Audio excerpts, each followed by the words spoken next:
नमस्कार खमागनी। विश्व पर्यटन दिवस की आप सभी को बहुत बहुत शुभकामनाएं। आज हम बात करेंगे उस टॉपिक पर जो मेरे हार्ट के बहुत करीब है। जी हाँ, टूरिज्म। आज हम सिर्फ टूरिज्म पर बात नहीं करेंगे, हम बात करना चाहेंगे आज रिस्पॉन्सिबल और सस्टेनेबल टूरिज्म पर। जी हाँ।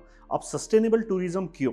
क्योंकि जिस तरह से टूरिज्म इंडिया के अंदर या अक्रॉस द ग्लोब बढ़ रहा है और हम अपनी धरोहर को नष्ट ना कर दें, इसलिए हमें रिस्पॉन्सिबल और सस्टेनेबल टूरिज्म की बात करनी होगी। हम अपनी आने वाली पीढ़ियों को, जनरेशन्स को क्या पीछे छोड़कर जाएंगे, वो हमें ध्यान रखना बहुत ज़रूरी है।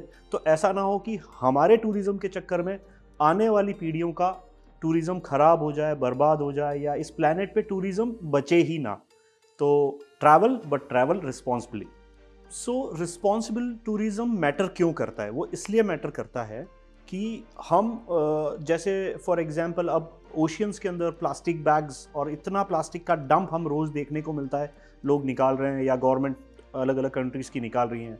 हेरिटेज साइट्स की मैं बात करूं तो वो ओवर क्राउडेड हो गई हैं, इसलिए भी हमें रिस्पॉन्सिबल होना ज़रूरी है। पर ऐसा ना हो कि मछलियाँ मर जाएं, ओशियन में जहर हो जाए और उसके कारण और भी जो ओशियन वाले जीव जंतु हैं या फिशेज़ हैं वो विलुप्त हो जाएं। जो हमारी हेरिटेज साइट्स हैं वो इतने वहाँ पर ओवर क्राउडेड हो जाए कि वहाँ के पेड़, वहाँ के जंगल या हेरिटेज ही ख़त्म हो जाए, तो हमारे आने वाली पीढ़ी को हम क्या लेगेसी देके जाएंगे। इसलिए इस टॉपिक के ऊपर बात करना बहुत ज़रूरी है और हमें रिस्पॉन्सिबल बनना उतना ही इम्पॉर्टेंट है और आज से ही हमें इसके लिए एक्शन लेना ज़रूरी है। एक रिस्पॉन्सिबल ट्रैवलर या रिस्पॉन्सिबल टूरिज्म का मतलब क्या है? रिस्पॉन्सिबल ट्रैवलर होने के क्या क्या ज़रूरतें हैं? तो जैसे अगर आप कहीं लोकल जा रहे हैं, कहीं भी फॉर एग्जांपल हिमाचल जा रहे हैं या नेपाल जा रहे हैं या सिंगापुर जा रहे हैं या गोवा जा रहे हैं, कहीं भी जा रहे हैं, तो वहाँ के लोकल लोगों से ज़रूर मिलें, वहाँ के लोकल क्यूजीन्स ज़रूर टेस्ट करें, वहाँ के लोकल ड्रेसेस को पहचानें, हो सके तो वहाँ पर वो कैरी करें, पहने, और लोकल लोगों से ज़्यादा बात करें और उनके कल्चर को समझने की कोशिश करें। अब आती है सेकेंड पॉइंट। जैसे कि आप कहीं भी ट्रैवल के लिए जा रहे हैं तो साथ में प्लास्टिक बॉटल्स का यूज़ ना करते हुए हम क्या कर सकते हैं कि रीयूजेबल हमारे वाटर बॉटल्स को हम कैरी कर सकते हैं साथ में।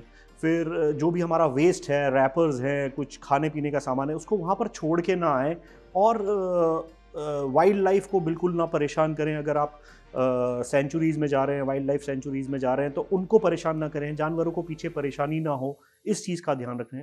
अपने लेफ्ट ओवर्स को साथ में लेकर आएँ।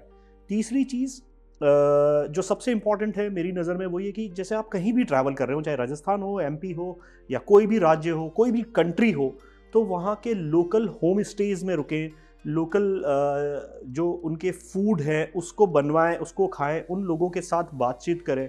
तो ये सबसे इम्पॉर्टेंट पॉइंट है। तो ये 2-3 पॉइंट्स हैं, जैसे कि प्लास्टिक अवॉइड करें, वेस्ट ना करें और अपने लेफ्ट ओवर्स को ना छोड़ के आएँ।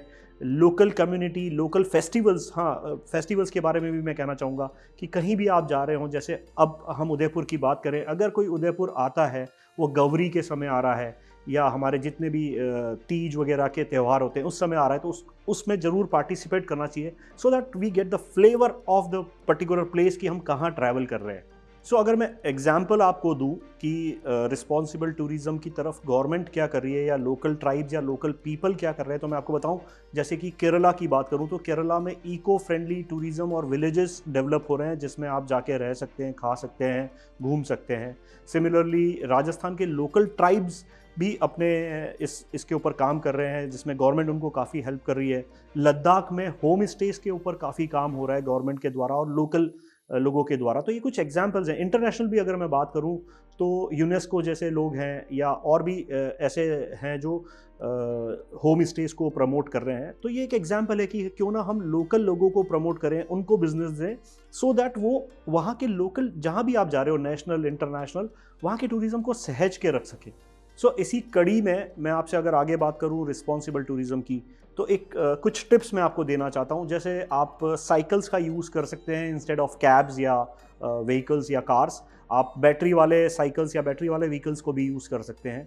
सेकंड है, मैं आपसे बात करूं कि लोकल कॉज के लिए आप ज़रूर सपोर्ट करें। अगर कहीं कोई ऐसा राज्य है, कोई ऐसा देश है, कोई ऐसी जगह है जहाँ पर मान लीजिए फॉर एग्जांपल कहीं ब्लड की ज़रूरत है, तो वहाँ ज़रूर वॉलंटियर करके आएँ। कहीं पे हो सकता है किसी को किसी भी XYZ चीज़ की ज़रूरत है तो उस एक सोशल कॉज के लिए या लोकल कॉज के लिए ज़रूर सपोर्ट करें। तीसरी चीज़ है इसमें कि आप इको फ्रेंडली या certified eco friendly home stays को बहुत ज़्यादा से ज़्यादा प्रमोट करें, क्योंकि होम स्टेज़ में रहने से क्या होगा कि कचरा वगैरह कम फैलेगा, लोकल लोगों की सपोर्ट होगा और इकोनॉमिक ग्रोथ होगा, साथ में उन लोगों का खुद का डेवलपमेंट होगा जिसके आप रुक रहे हो। और लास्ट पॉइंट इसमें है जो सोशल मीडिया से रिलेटेड है कि कोई भी ऑफ बीट प्लेस पे अगर आप जा रहे हैं या कम नोन प्लेस पे आप जा रहे हैं जहाँ पर अभी टूरिज़्म बहुत ज़्यादा नहीं हो रहा है या बहुत ज़्यादा जो नेचर से क्लोज जगह है उसको टैग करना या उसको मेंशन करना, geo tagging is not at all compulsory. जाएं, एंजॉय करें, रिस्पॉन्सिबिलिटी के साथ घूमें फिरें, अपने वेस्ट को या अपने कचरे को वापस साथ में लेके आएं, लेकिन टैगिंग ना करें सो दैट बहुत ज़्यादा ओवर क्राउडेड ना हो वो जगह। So happy world tourism day to one and all. Travel but travel responsibly. Let's make some beautiful memories behind. जय हिंद, जय भारत।